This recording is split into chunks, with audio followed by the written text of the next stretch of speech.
Yeah. And the same thing's gone on with China, right? They use the same economic model.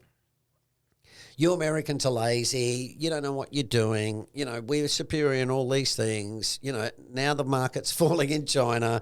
Now the property market's falling. Now they can't get economic growth, and now they've got too much debt. And it's exactly like Japan. It's like Trip falling over themselves. Well, that's why I'm just sitting here going, well, I know how it ends up. I'm not being arrogant. It's just because I know history, Yeah. right? And I know the models. And I know that there's no way out for China other than giving people huge amounts of money Which they won't do. to spend, which Xi won't do. Right? He doesn't want to do that because he thinks then they'll be all like Westerners. And it's like, okay, well, stick with your model, but it looks really ugly. You know, go and ask the Japanese how it's gone for the last 30 years. It makes me think. I mean, even Western society, we're no better. Like we trip ourselves up. Yeah, Well, look at America, yeah, our property market, world. yeah. This is what you get. You know, this is the story we've been talking about with debt.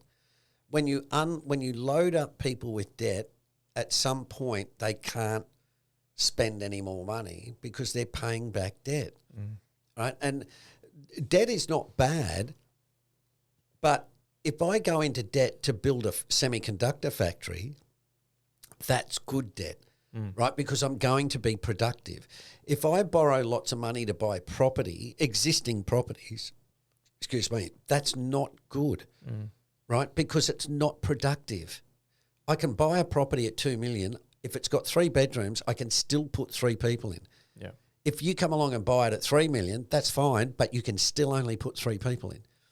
Yeah, you can raise the rent, yeah, sure, and do all that sort of stuff. But the fact is, it's still unproductive. But a lot of people don't see it that way because, like we talked about in the special, people don't see it as a home. They see it as an investment, right? And so they're speculating. And what I'm saying is, if you want to look at it that way, no problem. But you really want to have a look at it as an investment, then start talking about the yield. Start talking about the potential failure where you don't get a capital return. Yeah, well, as soon as that topic comes up, it's like, oh, get stuffed. Well, yeah, it's, you know, like, oh, we've got immigration and it's going to keep flooding in and we got land planning problem. And as I said, okay, I don't argue against that, but it's not the whole story, right? And it's not going to go on forever. Yeah. Right?